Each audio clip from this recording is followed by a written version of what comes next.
আমরা হলাম ৩ বোন, আর আমরা একটা নিম্ন মধ্যবিত্ত পরিবারের একজন শিক্ষকের মেয়ে। একজন সরকারি শিক্ষকের ৩ মেয়েকে পড়াশোনা করিয়ে ঘর সংসার সামলে তারপরে আবার ওদের জন্মদিনটাকে স্পেশাল করে তোলাটা একটা পরিবারের কাছে ছিল এলাহি ব্যাপার। আর আমরাও না সেইভাবে বড় হয়েছি, তাই আমরা কোনো বড় স্বপ্নও দেখিনি কোনো দিন। কিন্তু বিয়ের পর থেকে কেমন যেন ইচ্ছেগুলো আস্তে আস্তে পাল্টে যেতে শুরু করলো। আর এর পেছনে আছে একজন বিশেষ মানুষ। সে আর কেউ নয়, আমার লাইফ পার্টনার, আমার হাজব্যান্ড।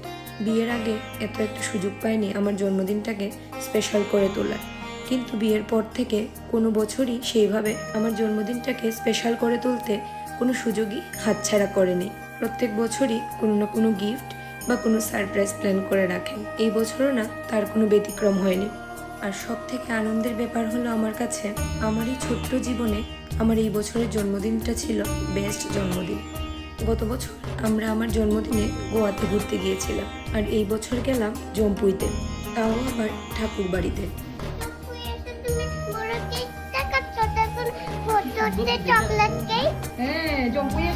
আমার জন্মদিনের দিন আমার হাজবেন্ড আমাদের সবাইকে নিয়ে গিয়েছিল জম্পুই আমাদের ঠাকুর বাড়িতে। আমি যে কি পরিমাণ খুশি হয়েছিলাম আপনাদেরকে বলে হয়তো বোঝাতে পারবো না। 2-3 মাস আগেও জম্পুই গিয়েছিলাম, মনে মনে খুব স্বাদ ছিল ঠাকুরের আশ্রমে যাব, একটু ঠাকুর দর্শন করব। কিন্তু যে কোনো ঠাকুরের মন্দিরেই বলুন বা আশ্রমেই বলুন, ঠাকুর যদি না চায় তাহলে না আমরা যেতে পারি না। এইবার আমার বর বেশ কিছুদিন আগের থেকেই আমাকে না জানিয়ে সব কিছু আগের থেকে প্ল্যান করে রেখেছে। আমার মা, বাবা, শ্বশুর শাশুড়ি সবাই জানতো, শুধু আমিই জানতাম না। আমি যাওয়ার দিন জানতে পেরেছি আমরা জম্পুই যাচ্ছি। আমাকে শুধু আগের দিন বলেছিল, তুমি কিন্তু রেডি থাকবে, আমরা কোথাও ঘুরতে যাব। সে যাই হোক, আমিও রেডি হয়ে নিলাম সকাল সকাল। আর রেডি হয়ে আমরা জম্পুই ঠাকুরের আশ্রমে চলে গেলাম। সেখানে গিয়ে খাওয়া দাওয়া করে নিলাম। আর সব কিছুই আমরা আগে থেকে ওদেরকে ফোনে বলে রেখেছিলাম। আর আমার হাজব্যান্ড আমার জন্য একটা কেকও নিয়ে গেছিল। এটা কিন্তু ভেজ কেক ছিল। খাওয়া দাওয়া সেরে যাওয়ার সময় সবাই মিলে আশ্রমের সামনে বসে কেক কেটে সেদিনের জন্মদিনটা পালন করলাম।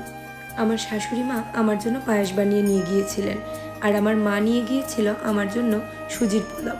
ভগবানের আশীর্বাদে আর বড়দের আশীর্বাদ ও ভালোবাসা নিয়ে সেদিনের আমার জন্মদিনটা কিন্তু দারুণভাবে কেটেছে, যা আমি কোনোদিন কল্পনাও করতে পারিনি। আজকের ভিডিওটি এখানেই শেষ করছি। সবাই ভালো থাকবেন, সুস্থ থাকবেন। দেখা হবে পরের কোনো ভিডিওতে।